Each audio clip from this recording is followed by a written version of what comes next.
Hello friends, आज हम एक बहुत इम्पोर्टेंट टॉपिक डिस्कस करने वाले हैं जिसका नाम है विमेन एजुकेशन इन इंडिया। जैसा आप लोगों ने सुना भी होगा कि अगर एक लड़की पढ़ती है तो पूरी जनरेशन सुधर जाती है। आप लोगों का जो पेपर है जिसका नाम है कॉन्टेम्पररी एजुकेशन एंड इंडिया, उसमें एक यूनिट है जिसका नाम है crucial issues in Indian education, और उसमें आज हम मेनली विमेन एजुकेशन के बारे में डिस्कस करेंगे। तो सबसे पहले हम ये देखेंगे कि वुमेन एजुकेशन इवॉल्व कैसे हुई, वैदिक पीरियड से लेकर करंट पीरियड तक एजुकेशन का स्टेटस क्या रहा, क्या क्या दिक्कत है और उन्हें कैसे सॉल्व किया जा सकता है। चलिए शुरू करते हैं। तो सबसे पहले बात करते हैं वैदिक पीरियड की। पुराने जमाने में भी लड़कियां पढ़ाई लिखाई कर सकती थी, वेदों के मंत्र सीख सकती थी और यहाँ तक कि डिबेट्स में भी पार्टिसिपेट करती थी। वैदिक पीरियड में, स्पेशली अर्ली वैदिक पीरियड में अगर बात करें तो वुमेन एजुकेशन काफी स्ट्रांग थी। उनका भी उपनयन संस्कार किया जाता था। जो फॉर्मल एजुकेशन का सिंबल था, उन दिनों गार्गी और मैत्रेयी जैसी विदुषी महिलाएं भी हुई हैं जिन्हें वैदिक स्क्रिप्चर्स का ज्ञान था। उन लोगों ने एस्ट्रोनॉमी और पॉलिटिक्स तक पढ़ रखी थी। लेकिन जैसे जैसे समय आगे बढ़ा और अगर हम लेटर वैदिक पीरियड की बात करें तो धीरे धीरे पेट्रियार्की स्ट्रांग होने लगी। समाज ऐसा पुरुष प्रधान हो गया कि औरतों को घर तक ही सीमित कर दिया गया और एजुकेशन कम होती चली गई। तो लेटर वैदिक पीरियड में वुमेन एजुकेशन में काफी गिरावट आ गई। अब हम बात करेंगे बुद्धिस्ट और मौर्य काल की। इस काल में बौद्ध धर्म के तहत औरतों को शिक्षा का अधिकार था। वह भी मठ और विहार में आकर शिक्षा ग्रहण कर सकती थी। उसे समय खेमा और भद्द कुंडलेक्षा जैसी आदरणीय विदुषी स्त्रियां हुआ करती थीं। सम्राट अशोक ने औरतों की शिक्षा के लिए कई सारे शिक्षण केंद्र भी खोल रखे थे, लेकिन इतने सारे एफर्ट्स करने के बाद भी एजुकेशन अपर कास्ट वुमेन तक ही सीमित हो गई और जो निम्न वर्ग की स्त्रियां थी वह पढ़ाई लिखाई से वंचित रह गई थी।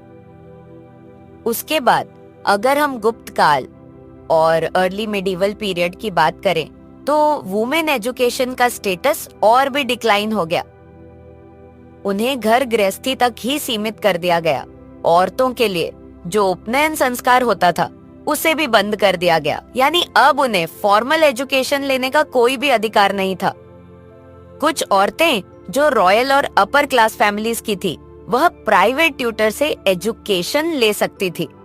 उस कल में भी प्रभावती गुप्ता और विजय बत्रिका जैसी विदुषी महिलाएं थी जो अपनी बुद्धि और ज्ञान के लिए जानी जाती थी। आगे बात करते हैं मिडिवल पीरियड की, जिसे हम मुगल काल के नाम से भी जानते हैं। मुगल काल में औरतों की शिक्षा की स्थिति तो और भी ज्यादा बदतर हो गई। बहुत सारे कंजर्वेटिव इस्लामी और हिंदू ट्रेडिशंस की वजह से औरतों की शिक्षा पर बुरा असर पड़ा। बाल विवाह, सती प्रथा, इन सब जैसी रूढ़िवादी प्रथाओं ने औरतों की शिक्षा को रोक के रख दिया। जो औरतें उच्च वर्ग की थी या अमीर घरों की थी वह प्राइवेट ट्यूटर से यहाँ पर भी शिक्षा ले सकती थी।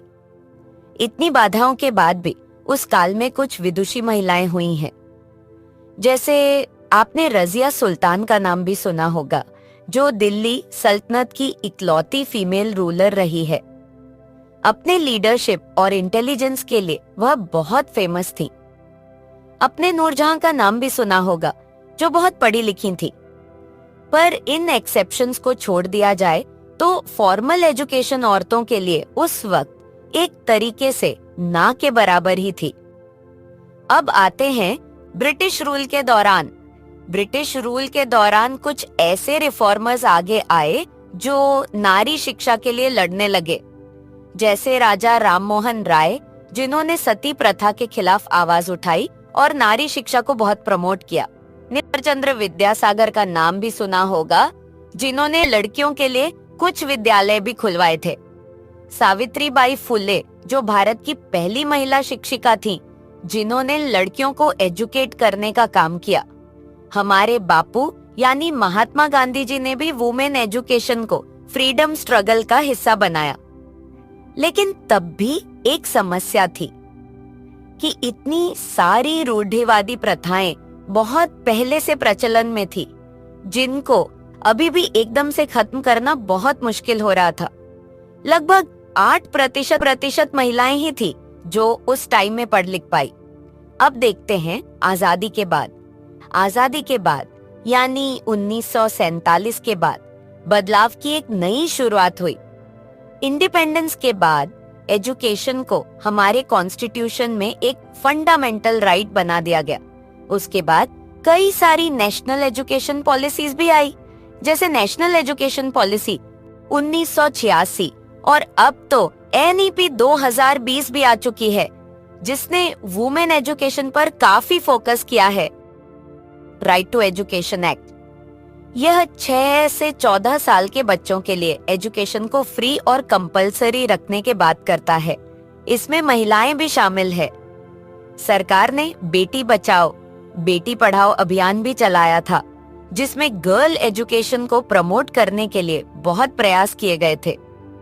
आज के दौर में अगर हमारे देश में देखा जाए तो महिला लिटरेसी रेट लगभग 70 से 72% है। हालांकि पुराने समय की कंपैरिजन में यह बढ़ चुकी है, लेकिन अभी भी काफी चैलेंज है।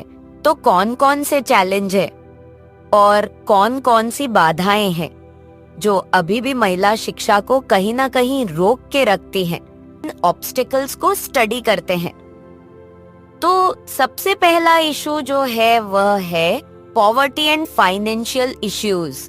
बहुत सारे पेरेंट्स के पास इतने पैसे नहीं है कि वह अपने सारे बच्चों को पढ़ा लिखा सके। हालांकि उन्हें पता है कि लड़कियों की पढ़ाई भी जरूरी है, पर पैसा न होने की वजह से वह सिर्फ लड़कों की पढ़ाई पर प्रायोरिटी दे पाते हैं। लड़कियों की पढ़ाई कहीं ना कहीं इग्नोर हो जाती है। एक और रीजन जिसको हम पेट्रियार्की के नाम से भी जानते हैं, कहीं ना कहीं हमारी सोसाइटी काफी इम्प्रूव हो चुकी है, बट फिर भी कुछ ना कुछ ऐसे लोग अभी भी रह गए हैं जिनके दिमाग में अभी भी यह कीड़ा रेंग रहा है कि लड़कियों को आखिर पढ़ने लिखने की जरूरत क्या है। आखिरकार उनको अभी भी चूल्हा चौका तक ही तो रहना है और परिवार संभालना है। पढ़ लिख कर वह करेंगी क्या? तो लड़कियों की शिक्षा में यह भी बाधा डालता है। वह स्कूल छोड़कर विवाह करके अपना घर परिवार संभालने लगती है। अगर देखा जाए तो अभी भी अपने देश में सेफ्टी कंसर्न, सेक्सुअल हरासमेंट और सही से ट्रांसपोर्ट की व्यवस्था नहीं होने की वजह से कई स्थान ऐसे हैं जहां लड़कियां स्कूल नहीं जा पाती हैं। उन्हें डर लगता है कि उनके साथ कहीं कोई दुर्घटना ना हो जाए। अभी तो ऑनलाइन एजुकेशन का जमाना आ गया है, लेकिन बहुत सारी लड़कियों के पास टेक्नोलॉजी का एक्सेस ना होने की वजह से वह इससे वंचित हो जाती है। खैर, ये तो हो गई प्रॉब्लम्स। इनको सॉल्व करना भी तो जरूरी है। तो आखिरकार ये सब सॉल्व कैसे होंगे? तो आइए देखते हैं कि लड़कियों के एजुकेशन को कैसे सुधारा जा सकता है। खैर, गवर्नमेंट ने अपनी तरफ से काफी इनिशिएटिव्स लिए हैं, जैसे कई सारी योजनाएं चलाई हैं। बेटी बचाओ बेटी पढ़ाओ योजना, सुकन्या समृद्धि योजना, कस्तूरबा गांधी बालिका विद्यालय खोले गए हैं और नई एजुकेशन पॉलिसी के तहत भी ड्रॉप आउट रेट कम करने के लिए और डिजिटल लर्निंग प्रमोट करने के लिए कई सारे सुझाव दिए गए हैं। लड़कियों को कई सारी स्कॉलरशिप भी दी जाती है, ताकि अगर फाइनेंशियल इश्यूज है तो वह स्कॉलरशिप के जरिए अपनी एजुकेशन कंटिन्यू कर सकती हैं। खैर, अभी इसमें और भी सुधार किया जा सकता है। अगर इंफ्रास्ट्रक्चर को और बेटर बना दिया जाए और ट्रांसपोर्ट व्यवस्था को और मजबूत कर दिया जाए और टीचिंग लाइन में मोर एंड मोर फीमेल को भी इंक्लूड कर दिया जाए, तो कुछ ना कुछ प्रॉब्लम्स तो सॉल्व हो ही जाएंगे। हम अवेयरनेस कैंपेन भी चला सकते हैं, जिसमें पेरेंट्स और सोसाइटी को एजुकेट करें और उनको अवेयर करें कि लड़कियों की पढ़ाई भी उतनी इम्पोर्टेंट जितनी उनके बेटे की।